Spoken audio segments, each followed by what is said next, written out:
Hello to all of you around the world. Welcome to what I promise is going to be a fascinating edition. The history of drag is quite fabulous.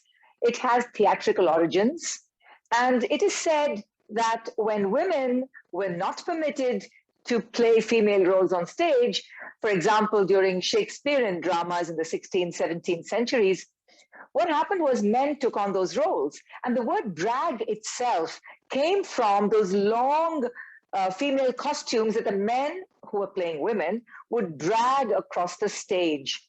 Well, maybe it had theatrical origins, but today drag is its own thing. It has its own personality. It has its own world. And the pandemic over the last almost 2 years has brought this beautiful, both the art form and its performers and the people who identify with drag. We have to thank Canadian RuPaul, who was an early spokesperson for MAC Cosmetics, and the wonderfully now global hit called RuPaul's Drag Race, for bringing the whole personality, the whole idiom of drag front and center. Now, why are we talking about drag? Because today we have a wonderful classical Indian dancer, a Kuchipudi Bharatanatyam trained artist who lives in Hyderabad. His name is Patruni Sastry, and he has amplified his drag persona, particularly during the last 18 months of India's lockdown and COVID-19 pandemic. We are going to have a conversation with Sastry. This presentation will have two parts. First will be our conversation, and the second, Sastry will actually demonstrate how he gets into his drag persona. What actually prompted him, what drew him gradually into adopting this other face, if you may say that. But let's get to the conversation first, and let me welcome Patruni Sastry to the Narthaki conversation. Welcome, Sastry. Thank you so much for doing this. And I think before we start, I want to say to the audience that I'm a heterosexual woman, and I've always considered myself an ally of the non-binary community. And maybe we are finding that the alphabets are growing, but it doesn't matter. It's a time for everybody to step up, and for us to have diversity and inclusion as a very, very important part. We at Narthaki.com have made a commitment to do that. So with that, I'm beginning my conversation with Patruni Sastry. Thank you so much for doing this. It's a very generous place that you are coming from, Sastry. Now, my very first question to you is, you trained in Bharatanatyam and Kuchipudi, but what as a man led you to classical dance? Was it with the blessings of your family, or did you always feel that that was what was maybe the early years or the early path of you becoming who you are today? Thank you so much, ma'am, for giving the opportunity, and especially this is a dream come true to talk with you in this particular setting. Coming to the question, I think my major instinct of going towards dance is quite funny because I was at the age of 3 or 4, and at the same point in time there was this Tamil movie dubbed in Telugu called as Padiyappan got released, and in that there's a particular scene where Ramya Krishna is being disowned by the hero, and she screams out loud and starts dancing. So I thought, like, when you are angry, you have to scream out loud and start dancing. And that kind of took a form, like whenever my mom was not giving me a chocolate or my father was not apprehending to what I am asking for, I used to scream out loud and dance. Coming from a Telugu Orthodox Brahmin family, I think my father couldn't afford me to become a Michael Jackson. So he thought, like, it's a very good idea to put me into classical dance. My aunt is a trained Kuchipudi dancer, so I started learning from her the very first steps of Kuchipudi, and then it was a particular time when I realized that I want to kind of grow or take this a little bit seriously, going ahead and performing in my annual school programs or being more visible. I'm the only male dancer coming from my town of Kharagpur. I'm still the only male dancer coming from the same town of Kharagpur, and I started learning from there. Then I moved to Bharatanatyam, learning from Kalamandalam Venkatji in Kolkata. So we used to travel around 2 hours from Kharagpur to Kolkata, learn there for around 5 hours, and then come back. And this went on till from my first standard till seventh standard, where I learned the very first basics of Bharatanatyam in this particular order or this particular setting. So I think my dance was a kind of a movement. Yesterday or day before yesterday, I was watching this wonderful video of Chandralekha, which she's kind of going ahead and saying that you should show your anger to the audience. It should be in your eyes, it should be in your spine. I think for me, dance became that part of a way, like showing my anger through dance or something which I kind of earlierly picked in, and that was my basic inspiration where I start with. And then I have always seen dance on the way of communicating strong women. I think everybody who is a strong woman who are dancers led me to reimagine my own self or my own journey of pursuing dance, and that is something which is I learn more from bodies which are going ahead and telling strong stories, and that is something which was really things which kind of hooked me up, and which is still hooking me up to dance till today. So when did you have any stirrings at all that you were not what we call normal, and that your instincts went like beyond dance or something else more flamboyant? Um, do you identify as a non-binary person? And before the term became something that you could embrace, uh, what was the early memory of you sort of realizing that you had other interests, other inclinations? So I think dance comes as a way of gender expression. So anything in this particular society, we have a certain thing assigned to a certain gender, or what people see it as a sex, the other people, or the heteronormative. Whereas each and everything is being bucketed into male and a female, and each and every aspect or activity is kind of segregated to a man or a woman, and whatever they kind of pursue. For example, a man pursuing sports, that becomes a gender expression of a man. A woman pursuing dance or music or art, that becomes a gender expression of a woman. So when I started picking up dance, it was definite that I was picking up something which was out of my assigned gender expression. I was using gender expression as my way of going ahead and unboxing the idea of masculinity. And that was the very first point or the anchor through which I was able to understand or figure out that I was different. It was only when I was around my like teens, when I was looking into people. I was never interested in going ahead and wearing something which was quite masculine. I always loved pink. Pink is my color, black is my color. And or picking up things which are quite people would dismiss or tell that men should not wear this or men should not wear that. I would always fall into the other part of it. Like, I still remember going to my dance classes. I used to wear harem pants. I'm still wearing one. And harem pants are, at that point in time, it was not something which was looked as a gender unique wear or attire. And I felt quite comfortable. And one of my teachers quite asked me directly, like, why are you wearing a lady's costume? So that was a time when these were some of the anchor points which kind of figured out, like, I'm not falling into the oblivious genders which are being described in front of me, which is masculine or feminine, or man or woman. It was only when I kind of dismissed myself, where I said, like, no, I'm not somebody who identifies completely masculine or completely feminine. I stand in between, and I say that I have both of them, or I have neither of them. I call myself as gender fluid. And gender fluidity was something which I was kind of embracing for a while with my dance, or with my day-to-day conversations, with my gestures, or with my presentation of gender in front of public. And this kind of helped me in in understanding that, I fit into the society.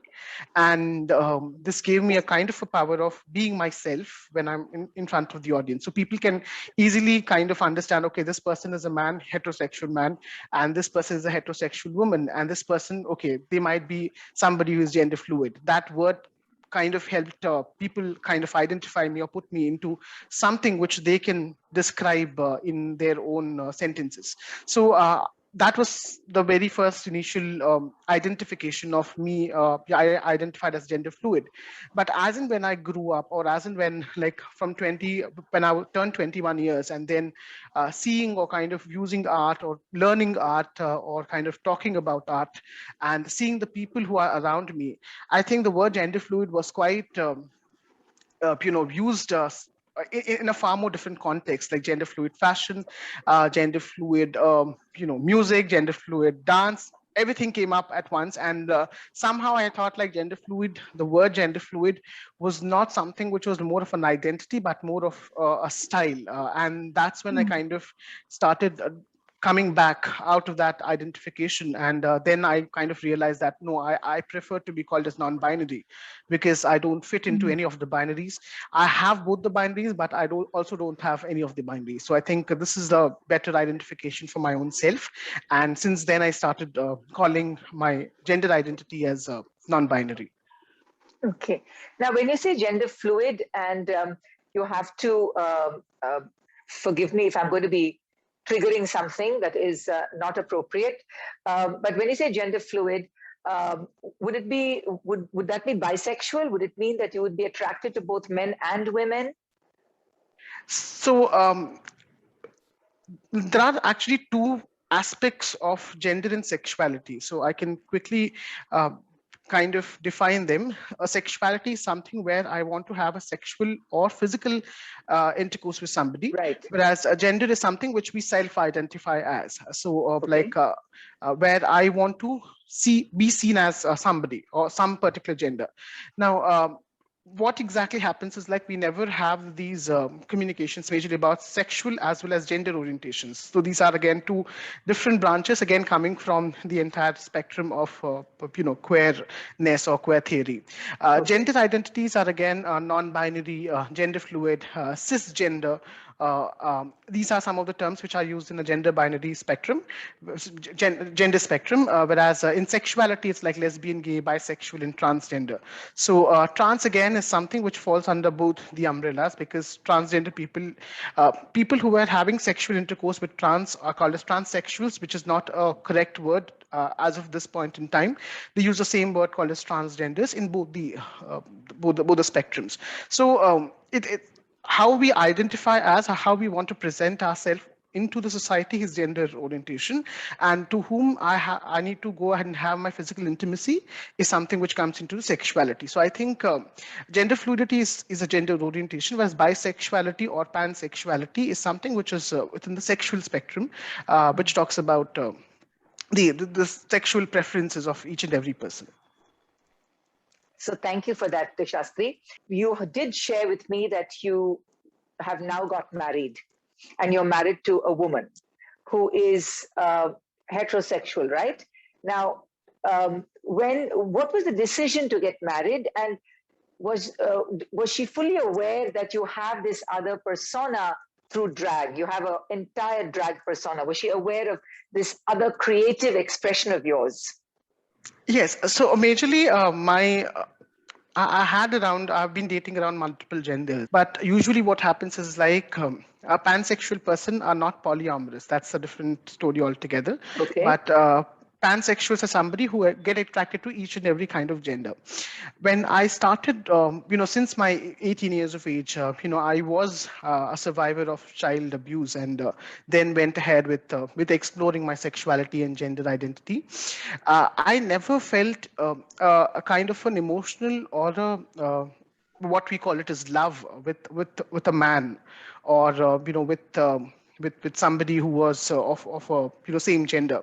I did had sexual preferences, but it was never transformed into the idea. I was never investing on the idea of emotions. That's when I realized that it's something where we also have the ideas of preferences come in, or how we kind of feel when we are with a certain person. It's been around. I've been also dating women in my entire life, and when I met this person, this was again a really funny instance. Like she was stalking me for around 6 to 7 months on my Instagram, where I post all my drag stuff. There were conversations which were happening, and each and every time I was going on live, either transforming or presenting myself in drag, I could see a name coming up in front of me. I thought, okay, this might be somebody who doesn't have a profile picture at all in their Instagram. And that went on and on for around 6 to 7 months. And all of a sudden, in a family get together, we kind of bump into each other, and we have a conversation about what we are doing and who we are. Like, she talking about her father and I talking about my father, and the conversation starts in. And all of a sudden she said, like, okay, what dance you present, because I see you do multiple things.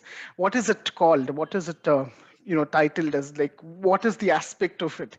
Then I said, it's called as drag, but I'm also trained in classical. It's like, yeah, I understand classical, but this is so different in its approach. And that's how the entire conversation from there started. At one point in time, we kind of told it to our fathers, and because both of them are again a part of the same extended family, we kind of thought, like, this is a better decision of having somebody whom I am emotionally or attracted to, or whom I am able to go and love for my entire life. So who would be there with me for the support. So this was again a different decision, because I was not sure how exactly my placement as a person who is pansexual be in the society, because I don't see any pansexual being married to a woman as an icon whom I can refer to. And I am a performer. Like, I go with my body showing off in front of the people, and especially somebody who is decorating their body as a woman and presenting them into, in front of public. And I haven't seen any drag queen being married to a woman in India, though I could find some references in the world. So it was a really hard decision, but I thought I just went ahead and said about my sexuality. I opened her up, and she started researching about it. She's still fully kind of understanding the ideas or concepts of gender spectrum, but she's aware about my sexuality and gender orientation, and kinds of supports me in aspects of drag, and kinds of exploring her drag identity as well, as in when we sit and talk about it. So I think that is a cutest way I thought my life would end up in, and I said yes, and finally got married. How recent was it? When did you get married? It was in August 18th. That means last month, 18th. So recently. Wow. Okay. So congratulations are in order. And you say that she's also, I mean, she's both curious and interested in really knowing more about your world Indeed. of drag, or this other avatar of Indeed. yours. But Shastri, do you ever think about having children? I think that is something which we were thinking of, and this is again something which scares me to the hell, because it's it's um, it's again, once a child is born, once I put him into school, or her into school, or them into school, um, uh, I I still am feared about the part, like, what will the other children talk about me as a father, or as a person, as a parent to that particular child. So this was a question which I kind of asked one of my greatest colleague. Their name is Zen, and they identify as a non-binary person. And I said, this is what the thoughts are, and they just said that, just leave it as it is. Like, you don't know how exactly the world will progress in the next few years. You don't know how schools would react. You don't have to do the entire effort all the time. There are other people who are actually doing the effort of improving the society. So just trust in yourself. If you feel it's correct time, you can go ahead with it. Just go ahead and leave some questions unanswered for this particular time, so that you'll get a better answers tomorrow. So I think that was something which I'm still kind of figuring out, and left it unanswered, so that I can have a better answer tomorrow. I think it's wise. I think that's very wise advice. But I'll tell you one thing that may never change is that children can be very cruel. very cruel. I was a single mother, and when I put my children in a very upper class school, I was also concerned because I didn't know how many divorced parents were there, whose children were in school. And so even I had that hesitation, even as a heterosexual woman, I had that. But that was many years ago. I don't know if it has changed that much because, as you know, Sastry, India is a very hypocritical society. We say we are inclusive and everything, but when it comes to our own children or our own situation, we end up taking the safe route. Which brings me to my next question. You must have faced a lot of insults or ridicule or people mocking you and laughing at you in your early attempts at coming into your own. And especially, maybe, let me start with our own dance community. I just want to know if you want to share some of those moments which may have been hurtful, but which you have then ridden over. You fought through it. Indeed, I think there were definitely, some of the things which were being thrown towards me, and that is again coming from the perspective of seeing gender or seeing, when my body comes with a template of gender, which people are not aware of or which people doesn't want to seek in, then the ideas of, this is Shastri is doing this just because he wants to gain attention, or just because he's kind of going ahead and talking about gender because he doesn't know what exactly he is. Sometimes people even call me transgender people, or sometimes they misgendered me to hell. And sometimes in front of 20 to 30, it's a male dancer production which was happening in Hyderabad, where everybody were male, men who are coming from multiple dance practices like Kuchipudi, Bharatanatyam, and it's a really senior dancer who was actually going ahead and choreographing it. Again, somebody who's male.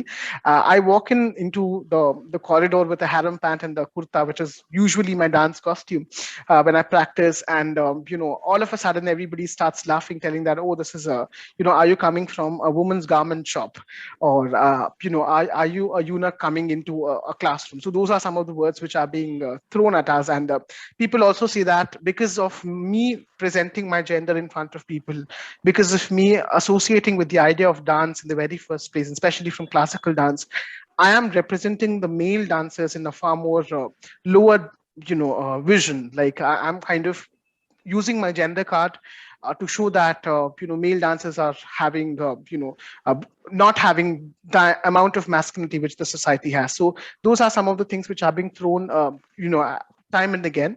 I also kind of see there is when again my placement of gender or sexuality is not something which people can understand the very first instant. And there were times where people within the queer community as well kind of said, okay, you are a heterosexual person coming into a place and taking the space. However, kind of not seeing my non-binariness or not seeing my panness, which are there in place. These are some of the things which are being there. I get the kind of comments from every other sections of the society. Initially, when I started dancing, I think I was kind of looking into the ideas of men and women, but as in when I started dancing, as in when I started listening to conversations, I think now people are not just talking about male dancers and women dancers. There are people who are non-binary dancers. There are people who are, transgender dancers. There are people who are gender fluid dancers, and this is a time where we kind of look into the entire spectrum at once. And once we kind of identify each and everybody, once we kind of understand it, we are good with giving the same kind of a respect to anybody, irrespective of their gender identity. And I think the idea of awareness is something which kinds of pulls a lot of hate towards people who are performing bodies, and that was a result of all the hatred which I kind of gotten. But it just helped me. I had inspirations which I could look into the sky, and who kind of drew me from those kind of flutters. And I think I'm grateful for that. You have a job. You're a consultant for a financial company. So that's your, what we call a day job, or your actual real job. Do your employees do in your own work environment? Are they Are they aware of your drag avatar? Indeed. So majorly, I worked for Deloitte for a while, around 5 to 6 years as a consultant there, and I was a part of the D&I initiative. So I think my D&I is openness, diversity for diversity the and audience, inclusion. diversity and inclusion. Yes. Yeah. Carry on, please. So when I started, going ahead and opening up, that the corporate environment kind of gave me the voice, which I could say in that way. Like I was able to be more comfortable in speaking about my sexuality and gender in public, and it gave me a way of telling. Things which I wanted to say to the audience, and also open up the conversations about sexuality in the very first place. And after Deloitte, it was quite recent, around 3 to 4 months, where I was looking out for a change, and there was this wonderful initiative by an organization called as Pride Circle. Pride Circle is an organization which hosts job interviews for LGBTQI plus professionals, and I was a part of one of their job fairs, and I could reach out to this wonderful company called as Faxit. So they they were looking out for hiring diversity and inclusion analysts as well as people who are from the LGBTQI plus spectrum, so that they can diversify their workforce. So I was a part of the employment from there. Like I got the interview, I cracked the interview, and I was placed. And the immediate thing which I kind of go after every interview is like to figure out if there is um, uh, a workforce group which is dedicated for LGBTQI plus professionals, and that was something which I kind of looked out for, and I was able to reach out to the diversity manager.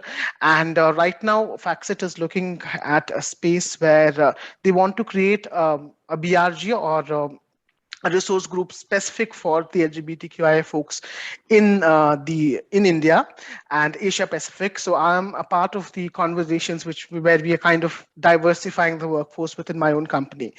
They are quite aware about my sexuality and gender, and this was really funny. Like even in the very first introduction call, they went ahead and Google search, and they could see all my drag pictures on the website, or on the Google, and then the conversation started about what is my sexuality and gender. So I think corporates help in putting up words of inclusion, and because some of the spaces are run by corporates, it gives the amount of trainings which for their employees, which is actually making half of the people who are within the world aware about LGBTQI plus in the very first instance. So I think that is something which helps also understand or kind of accept queerness in workspaces.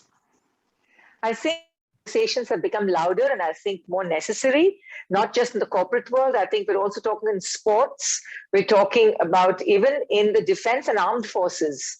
There are so many conversations that are trying to break down the barriers or the kind of hard lines that certain areas of a profession is meant only for certain kinds of people. I think it's really a welcome change, and I want to congratulate you for this continuing courage. I think now, Sastry, we will continue our conversation where you will now, very generously that you've offered, begin your transformation into your drag avatar.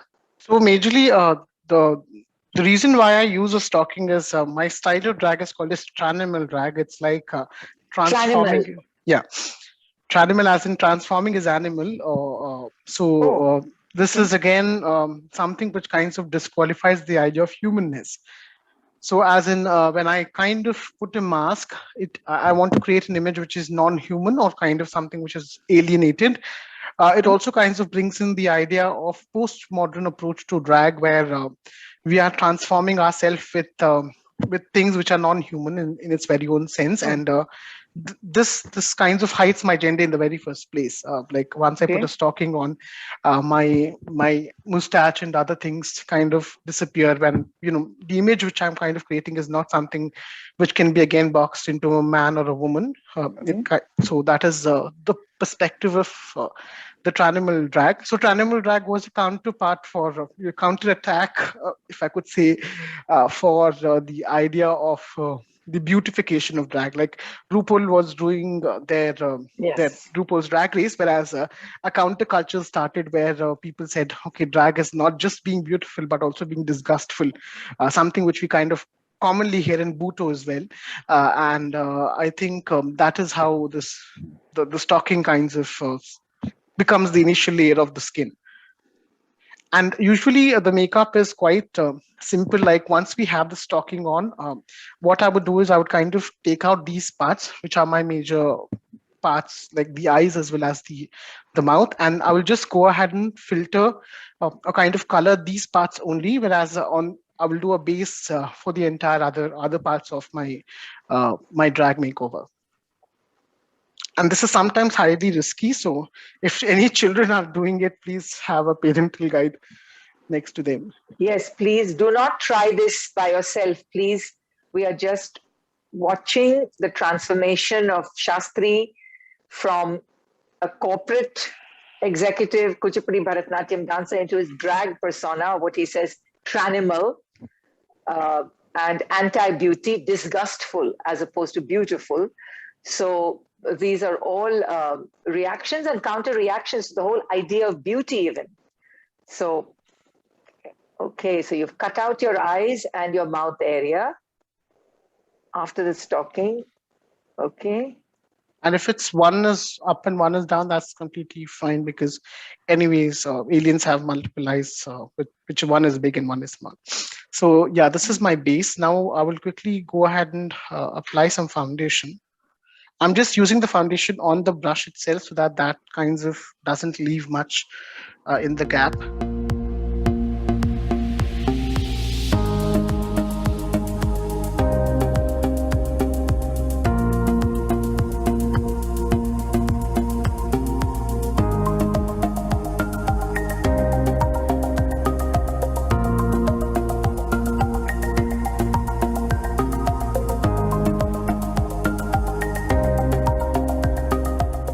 Now I will just highlight the eyeshadows. I'll do my eyes first. Is pink still your favorite color? Yeah, pink is still my favorite color, but I prefer blue today. So one eye, this part, I want to try blue, and which is this color.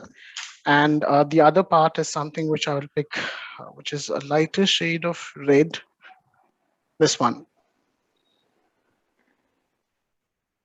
So this is a darker shade of blue. I really love this pig. It's highly pigmented.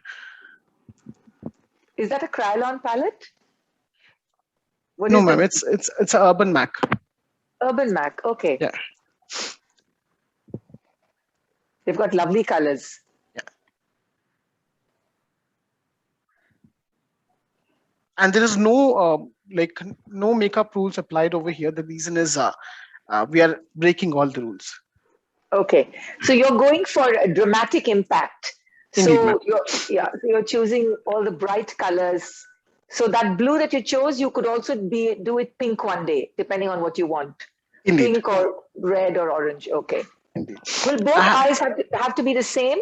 Would you want to choose blue on one? It doesn't have to be the same. Okay. No, I'm deliberately choosing two different colors just to ensure. Like, as I want to kind of communicate the idea of non-binariness within this particular transformation. Okay. So I'll be using two different colors. I got my pink, so I'm just using the pink on the other eye.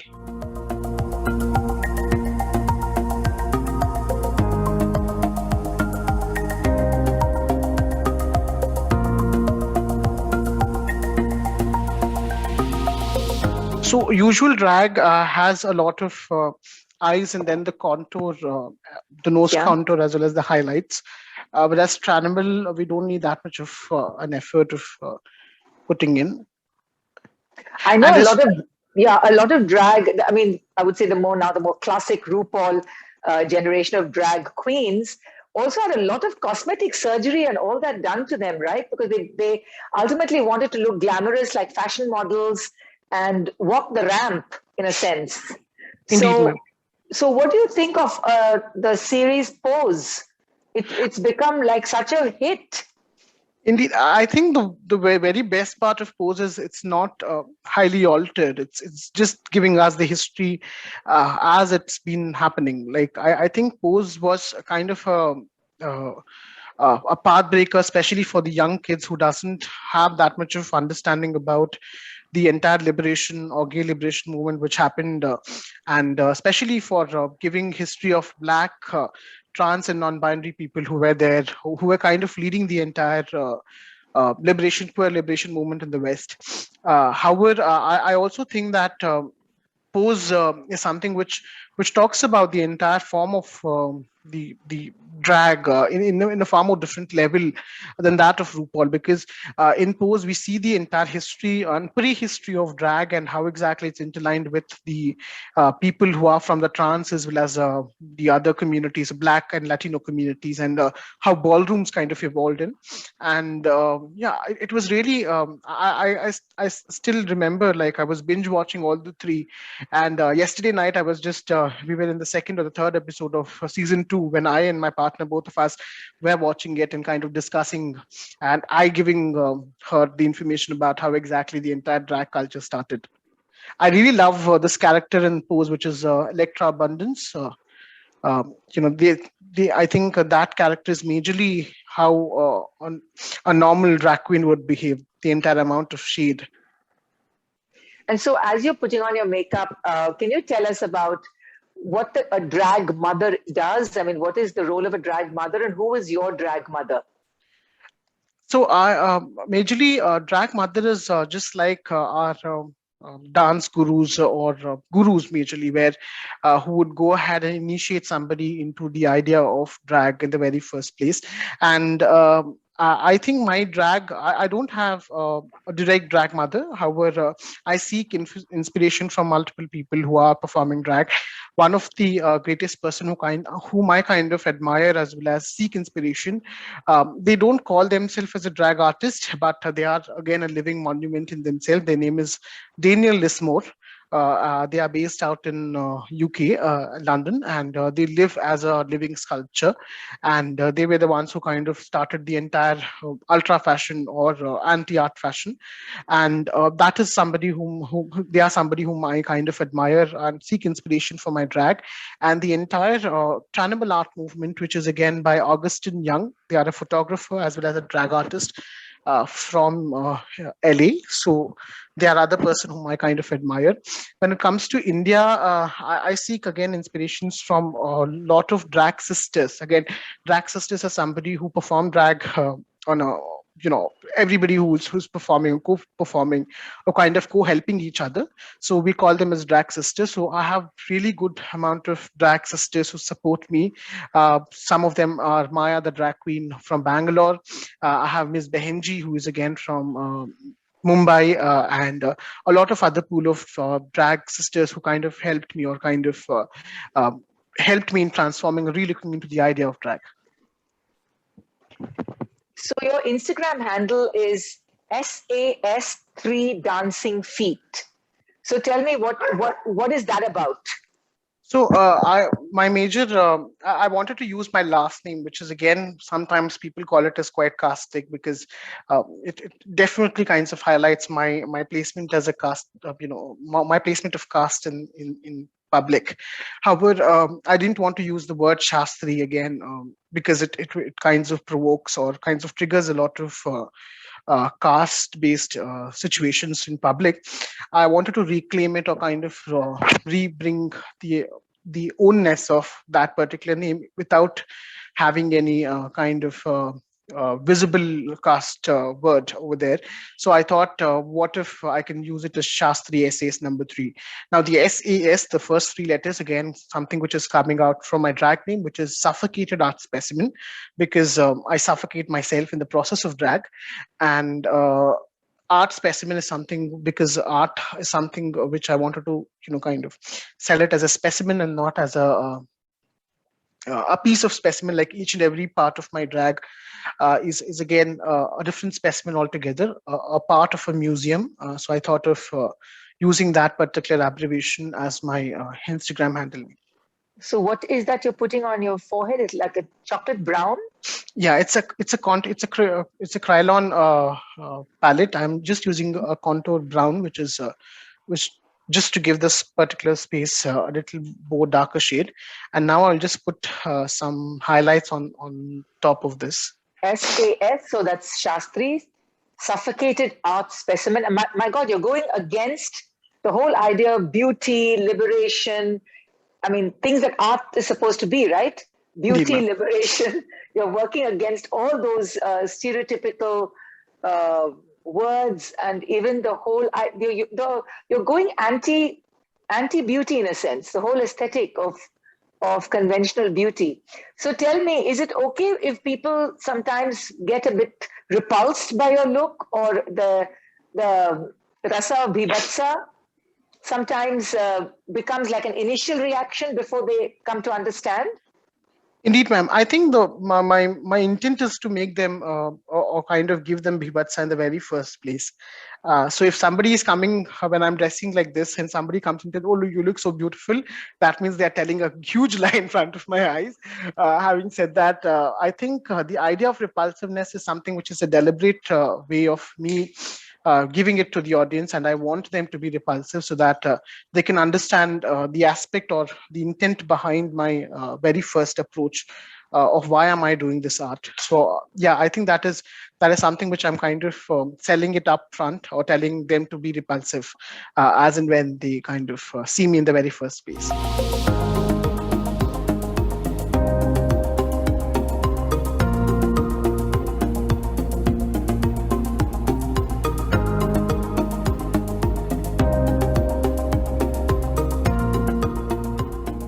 How long does it take you, Sastry, for this transformation, for each This is transformation approximately? so this is a really fastest one, because Tranimal doesn't need much of focus, as well as it's just haywire everywhere. So Tranimal is quite faster one. Whereas if I'm going for a proper drag makeup, it would at least take me around half an hour or so, because there's a lot of contouring and those parts which I need to kind of accomplish. So that usually takes a little bit of a longer time. So as you continue to do your makeup, I'm also intrigued. Of course, I've seen you with your amazing turban wraps and things around your head. But how do you coordinate the rest of your outfit? So How do you design the rest of your look? I think majorly I go for a sari, because I think saris was one of the garment which is both something which can be easily usable, and it's quite gender fluid garment which can be used, and you get it in a lot of style and color. So I don't have to buy a dress each and every point in time. I don't have to invest that much in securing a dress, but buy a wonderful sari and kind of wrap it in multiple ways. So I think that is something which a sari kind of offers. So I really love, I go always with saris. I think saris are my best way of going. Sometimes I use dhoti as well. Again, dhoti is because it again comes in the same kind of unstitched garment. I rarely wear dresses. I don't like the idea of dress, but if it's something which kind of suits the the face, I think I will just do it. And I also use trash materials. Like I still remember doing a dress which is made up of bubble wrap. So I think that is something which I Wow. really love doing. So I think my face is just done. I will go ahead with my lip and I'll kind of close it with a wig.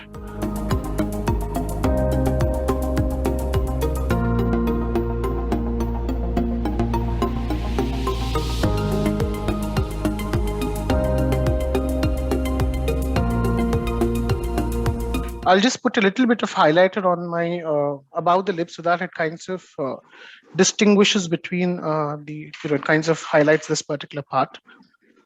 How long did it take for you to learn the makeup itself, Shastri? What works for a Tranimal look? Was it just trial and error? Did you get some guidance? Did you look at other videos? I think Tranimal was quite easier for me, but when I started doing proper drag or exact impersonation, it took a really lot of time in going ahead and understanding. And one of the very best benefits was I was doing a lot of online Instagram live sessions with fellow drag artists, and they were transforming, and they were actually telling me to do it when they are doing it for themselves. Like if somebody is doing a look on their own face, I try to imitate them. I try to do it on my face as well. So in that way, I was able to learn the very first basics of what they kind of see in. So I think that was a very great learning or great way of learning, and something where the technology has definitely helped me in carving the entire niche. This is a wonderful wig which I have kind of secluded. One of my best collections of wig. All the other wigs are kind of quite normal, but I really love this. It's a matte purple color wig, which I was thinking of going it on the top. So I will just take off the headsets for a while. Sure.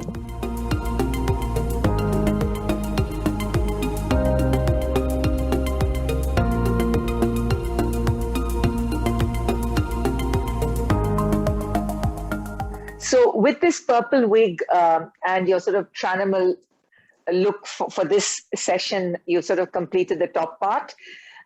Would you add a scarf, a turban? Because I've seen you in so many avatars. So I'm just curious how you would complete this look.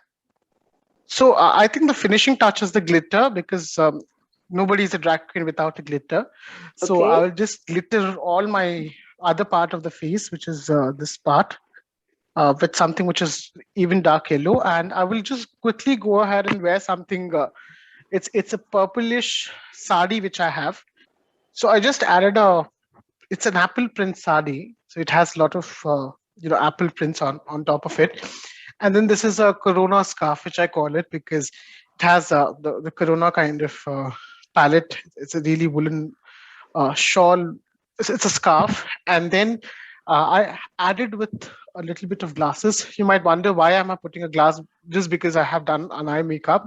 So drag is all about revealing. So what we usually do is, when we perform, we kind of reveal one part of it, and then we show our face. So the idea of reveal is something which is quite common in drag. So it always goes up with some really fancy glasses, which I which I kind of use, and I have a huge collection of them.